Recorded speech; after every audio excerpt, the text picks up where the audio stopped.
શું ગૌમૂત્ર માત્ર આસ્થાનો વિષય છે?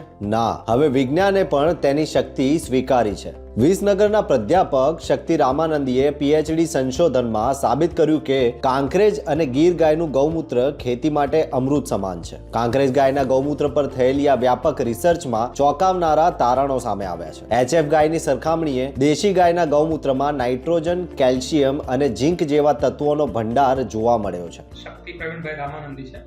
હું એમએન કોલેજ વિસનગરમાં પ્રાધ્યાપક તરીકે સેવા આપું છું. અમારું જે આ વર્ક હતું એની અંદર મેન બે પાર્ટ હતા. બે પાર્ટની અંદર એક હતું કાવ યુરિનનું કમ્પોઝિશન જોવાનું જેટલું પણ શક્ય હોય. જેમ કે ગીર ગાય છે, અમે સેમ્પલમાં ગીર ગાયનું યુરિન લીધેલું, કાંકરેજ છે એનું, એચએફ છે એનું, અને બજારની અંદર ગૌમૂત્રનો અર્ક મળે છે. આ ચાર અમે સેમ્પલ લીધેલા. એમાં સિઝનલ વેરિએશન પણ જોયું અને બ્રીડ વચ્ચેનું વેરિએશન પણ જોયું. અને બીજો જે પેરામીટર હતો, બીજો જે મેઇન ઓબ્જેક્ટિવ હતો એ હતો જીવામૃત, જે એક કુદરતી ઘટકોથી બનતી વસ્તુ છે. અત્યારે તો બહુ ચર્ચામાં છે, બધા જાણે છે એના વિશે.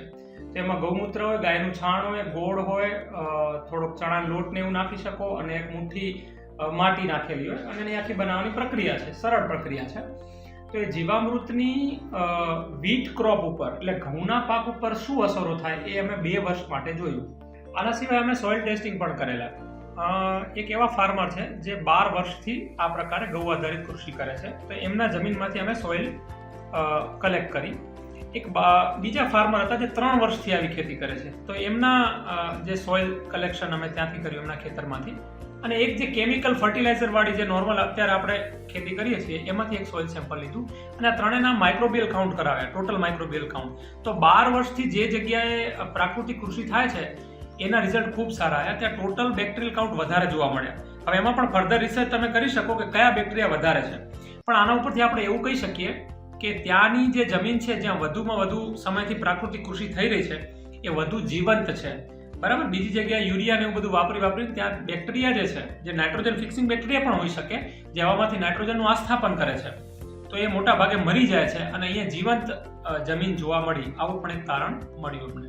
સતત 2 વર્ષના પ્રાયોગિક પરીક્ષણો બાદ સાબિત થયું કે જીવામૃતના ઉપયોગથી ઘઉંના ઉત્પાદન અને ગુણવત્તામાં નોંધપાત્ર વધારો થયો છે. રાસાયણિક ખેતીથી થાકેલી જમીનને જીવંત કરવાનો મંત્ર હવે વિજ્ઞાનની મહોર સાથે તૈયાર છે. ગૌ આધારિત પ્રાકૃતિક ખેતી હવે બનશે સમૃદ્ધિની નવી ઓળખ. દેશી ગાયના આશીર્વાદ હવે ખેતીમાં લાવશે સમૃદ્ધિનો સ્વાદ. જોતા રહો ગુજરાત વંદન. ધન્યવાદ.